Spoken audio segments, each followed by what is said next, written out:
Residents in many towns in the Western region are having to endure the impact of severe water rationing. Of course, on the surface, it is regarded as a common phenomenon because once in a while the taps run dry and we are forced to consume a smaller quantity of what we usually would. But this is not business as usual. The people in the Western region have been forced into this situation by the actions of illegal miners in the River Pra, Galamsey, which in turn has resulted in the Ghana Water Company's inability to adequately treat water for consumption. That is a direct effect of this havoc we are wreaking on ourselves. For close to 3 years, my colleagues and I within the media fraternity sought to change the narrative about Galamsey, especially after the president put his presidency on the line to fight it.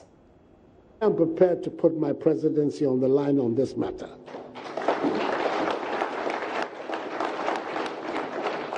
We all galvanized into action after the Interministerial Committee Against Illegal Mining was put in place. We put the spotlight on the perpetrators, we chased them into the depths of the country's forest, we arrested them, including foreigners who eventually found their way outside the jurisdiction, and seized their equipment in a bid to prevent them from engaging in this criminal act. The seizure of the earth-moving equipment, the excavators, brought relief to many who joined the fight against this illegality until the Environment Minister dropped this bombshell. In total, right now we have about 140 or so in our custody.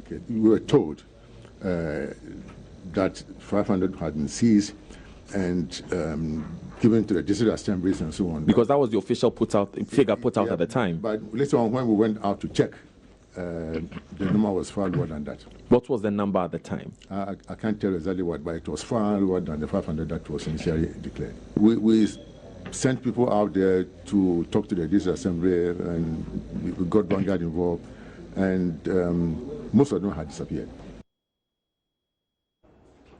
How huge earth-moving equipment will vanish without anyone noticing it beats my imagination.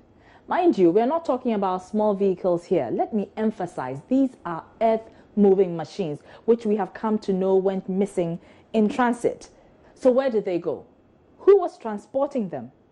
Listen to what a member of the small-scale miners had to say on the matter. We had a lot of information from the chairman of those districts that most of these equipments that were seized, about 2 of them, they've seen it back at the Insuta Forest Reserve working. And it's been given to one guy called Abanga. So we asked, who is that Abanga? In the process, that excavator got bent by the forest guards there. So we realized that within the transporting those excavators from the various wings, they don't get to their final destination. It gets missing within that. So the whole issue of not knowing where the excavators are, that's why the concerned small-scale miners are saying that they know where they are. And it's true. Those excavators, majority of them never find their way to where they are supposed to go to. So is that to suggest the committee was making mockery of the efforts of those who were truly fighting this menace?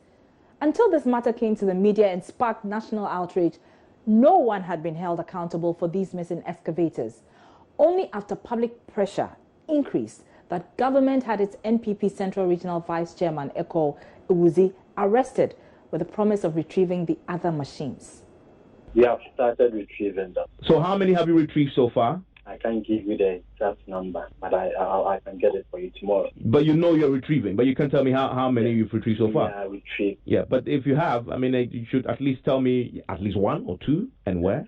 Yes, since we are dealing with figures, I don't want to come out with a figure that I'm sure. Oh yeah, we went to Abole Manso, Amansia West or so. We retrieved 3 there, then we retrieved 1 from Shidim, that is Adahafo area.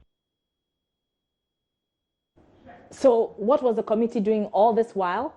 Why did it take months before an investigation was launched into this? Clearly, someone did not do their job. And this demonstrates the lack of commitment of those in who we put our trust in fighting this menace.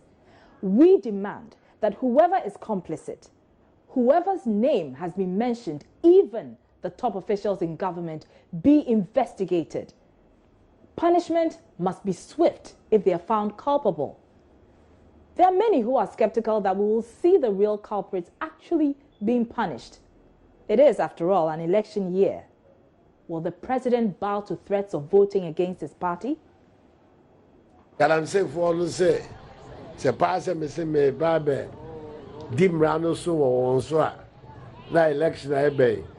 MPP for who become.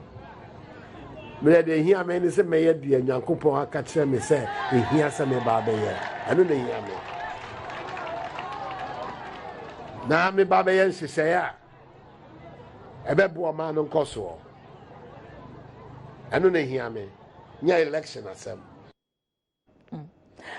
We will be watching, but for now all we can say is, Mr. President, put your money where your